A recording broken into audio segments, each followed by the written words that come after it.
देखिए पूरे के पूरे चुनाव प्रक्रिया पर शुरू से ही प्रश्न चिन्ह लग रहा है। कभी भी किसी भी समय के ऊपर इतना स्ट्राइक रेट 1984 के अंदर भी कांग्रेस का ये स्ट्राइक रेट नहीं था जो कि इस वक्त बिहार के अंदर बीजेपी का स्ट्राइक रेट 90% से भी ऊपर स्ट्राइक रेट, और इसमें दाल में काला नजर आता है। हम लोगों ने अलायंस पार्टनर्स से बात किया है कि ये अप्रत्याशित नतीजे हैं और उसको पूरी तरीके से गहन इसकी छानबीन होनी चाहिए। हमारे लोग पूरे के पूरे डेटा को इकट्ठा कर रहे हैं। फॉर्म 17C को हम लोग देखेंगे, पूरे के पूरे वोटर्स लिस्ट को देखेंगे और फिर उसके साथ में हम लोग तथ्यों के साथ और आंकड़ों के साथ में वापस आपके बीच में आएंगे। दर्शक बंधुरा 2-10,000 নয়, বিহারে 2,50,30,000 ভোটের হিসাব এখনো পর্যন্ত দিতে পারছে না বা মেলাতে পারছে না নির্বাচন কমিশন।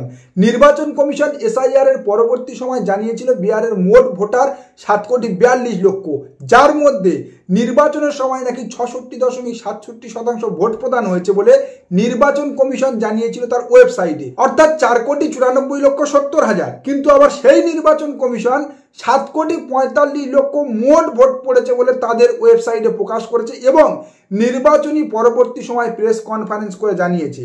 আর যেখান থেকে একেবারে পরিষ্কার 2,50,30,000 গ্যাপ জনসমক্ষে চলে আসছে।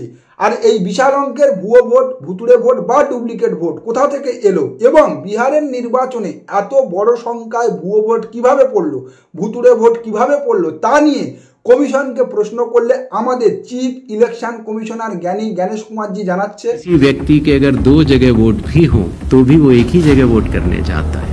2 जगह वोट करना कानूनी अपराध है और अगर कोई भी व्यक्ति ऐसा कहता है तो सबूत तो चाहिए। ज्ञानेश जी আপনাদের দেয়া তথ্যের মধ্যেই তো সাবুত পড়ে আছে।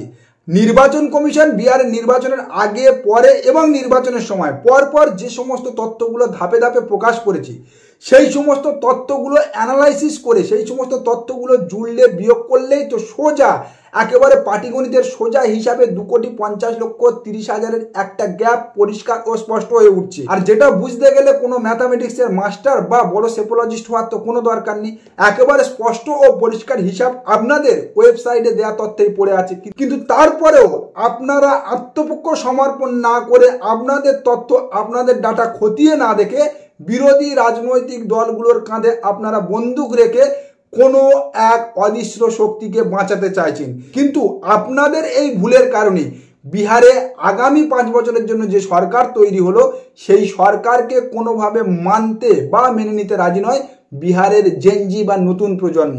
আর যে কারণে ইতিমধ্যে বিহারের জেনজিরা রাস্তায় নেমেছে, প্রতিবাদ দেখাচ্ছে, নির্বাচন কমিশনের অফিস ঘেরাও করছে, ভারতীয় জনতা পার্টির কার্যালয় ভাঙচুর করছে, ঘেরাও করছে। পালাবার রাস্তা আপনাদের কিন্তু বিহারে শেষ হয়ে এসেছে। যদি এখনো পর্যন্ত আপনারা নিজেদের ভুল না সংশোধন করেন, আপনারা যে তথ্য পরিবেশন করেছেন তার যদি বিস্তারিত ব্যাখ্যা না দেন, তাহলে আগামী দিনে সরকার তো ছাড়ুন, ভারতীয় জনতা পার্টি তো ছাড়ুন, এই কমিশন নামক আপনাদের মতো দলদাসদের বিরুদ্ধে গোটা ভারতবর্ষ জুড়ে জেনজিরা রাস্তায় নামবে। হ্যাঁ বলছি, এবং মিলিয়ে নেবেন।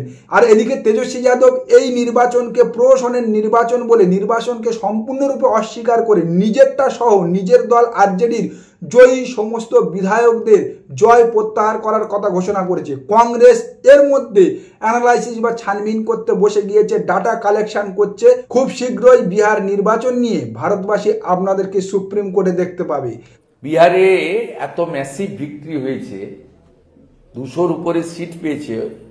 আপনি বলুন, একজনের বাড়ি ভেঙেছে, একজন ঘর ছাড়া হয়েছে, একজন খুন হয়েছে, একটা ইনসিডেন্ট বলতে পারবেন বিহারে? বিহার তো খুব ছোটখাটো স্টেট নয়, 243টা সিট, 40টা এমপি সিট, কত বড় স্টেট।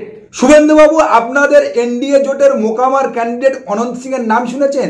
যে অনন্ত সিং জনসুরাজ পার্টির ক্যান্ডিডেটকে প্রচারে বেরিয়ে গুলি করে গাড়ি দিয়ে পিষে মেরে জেলে গিয়েছে এবং জেলে বসে, ভাবুন ज्ञानेश कुमारेर कारिश्मा की, জেলে বসে সেই অনন্ত সিং বিপুল ভোটে 26,000+ ভোটে জয়যুক্ত হয়েছে।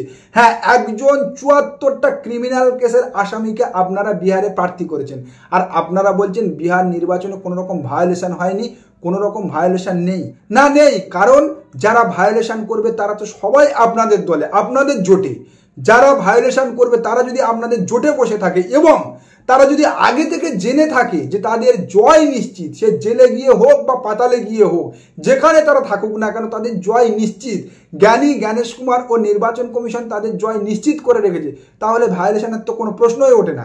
আমি বৈষ্ণব, আমি আর্য, আমি রামকৃষ্ণ মিশন, আমি গৌড়িয়া মঠ, আমি ইস্কন, আমি ভারত সেবাশ্রম, আমি সারদা, আমি নারদা, আমি তিনবাটি, আমি ভেগদারি। শুভেন্দুবাবু এসব করে লাভ নেই। আপনি যতই গায়ে নামাবলী চাপিয়ে বা গেরুয়া বসন চাপিয়ে তিলক কেটে সনাতনী হওয়ার চেষ্টা করুন বা সনাতনী ভেগ ধরুন, পশ্চিমবাংলার জনগণ, পশ্চিমবাংলার আবাল বৃদ্ধ বনিতা কিন্তু আপনাকে দল বদলু সারদা নারদার টাকা চোর বলেই ডাকবে। আমি আজকে বিজেপির একজন সাধারণ কর্মী হিসেবে আপনাদের মাধ্যমে রাজ্যের মহিলাদেরকে আশ্বস্ত করছি যে 50 টাকা বেশি হলেও তৃণমূল যা ঘোষণা করবে তার থেকে বেশি আমরা অন্নপূর্ণা ভান্ডারে দেব। মাঝে মাঝে ভাবি সকাল থেকে সন্ধ্যা পর্যন্ত বিজেপির আইটি সেল নাইটি সেল চটিচাটা করে যাচ্ছে, আর এদিকে তো দেখছি গোটা বঙ্গ বিজেপিটাই দিনের পর দিন চটিচাটা হয়ে যাচ্ছে। কারণ মমতা বন্দ্যোপাধ্যায় বা তৃণমূল সরকারের যে লক্ষ্মীর ভান্ডারকে একটা সময় এই সুকান্ত মজুমদার শুভেন্দু বাবুরা দান ভিক্ষা খয়রাতি বলে কটাক্ষ করে এসেছে, আজ মমতা বন্দ্যোপাধ্যায়ের সেই লক্ষ্মীর ভান্ডারের নাম পরিবর্তন করে অন্নপূর্ণা যোজনার নাম দিয়ে নিজেরাই সেই দান খয়রাতি ভিক্ষার রাস্তায় হাঁটছে কেবলমাত্র ক্ষমতা দখল করার জন্য, পশ্চিমবঙ্গবাসীর মন জয় করার জন্য। তবে এখন প্রশ্ন হচ্ছে সেই চটিতে পা গলিয়েও কি ভারতীয় জনতা পার্টি 2026 বিধানসভা নির্বাচনে পশ্চিমবাংলায় ক্ষমতায় আসতে পারবে? পশ্চিমবঙ্গবাসীর মন পাবে? দান খয়রাতি থেকে শুরু করে যদি একের পর এক ঢালাও মমতা বন্দ্যোপাধ্যায়ের সমস্ত প্রকল্পকে কপি করে এবং গোটা মমতা বন্দ্যোপাধ্যায়কেও যদি কপি করে, তাহলে কি আগামী 2026 বিধানসভা নির্বাচনে পশ্চিমবাংলায় বিজেপি ক্ষমতায় আসবে?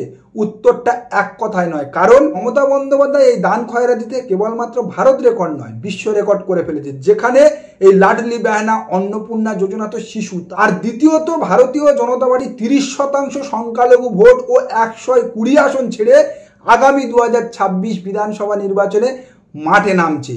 হ্যাঁ, মমতা বন্দ্যোপাধ্যায় যেখান থেকে আগামী 2026 বিধানসভা নির্বাচনের লড়াইটা শুরু করবে 120+ আসন এবং 30% পকেট ভোট নিয়ে, ভারতীয় জনতা পার্টিকে সেখানে মাত্র 70% ভোট ও 120 আসন ছেড়ে মাঠে নামতে হবে। আর তারপরে যেভাবে দিনের পর দিন ভারতীয় জনতা পার্টির একের পর এক বহিরাগত নেতারা বাঙালি বিদ্বেষী মন্তব্য রাখছে, আজকের খোদ রাজা রামমোহন রায়কে ব্রিটিশের দালাল বলে ভারতীয় জনতা পার্টির নেতা দাগিয়ে দিচ্ছে। ভাবুন তাহলে, একটা সময় অসমের মুখ্যমন্ত্রী আমার সোনার বাংলা গানকে বাংলাদেশি তকমা লাগিয়ে দিয়েছে, এই ভারতবর্ষের মাটিতে গাওয়া যাবে না নিষিদ্ধ ঘোষণা করেছে শাহজাদা পুনাওয়ালা, ভারতীয় জনতা পার্টির নেতা। তার সঙ্গে সুর মিলিয়েছে এই আমাদের পশ্চিমবাংলার গরু নেতা ঠোঁয়া সজল ঘোষ। আর যার বিপরীতে দাঁড়িয়ে মমতা বন্দ্যোপাধ্যায় পুজো উদ্বোধন থেকে কার্নিভাল, কালী পুজো, দুর্গা পুজো থেকে খ্রিস্টমাস সমস্ত সময় বাঙালির 12 মাস সাথে বাঙালি আনা নিয়ে কিন্তু পড়ে আছে। আর চতুর্থ আর সব থেকে বড় জিনিস হচ্ছে সংগঠন। মমতা বন্দ্যোপাধ্যায় আর সব থেকে বড় হচ্ছে সংগঠন।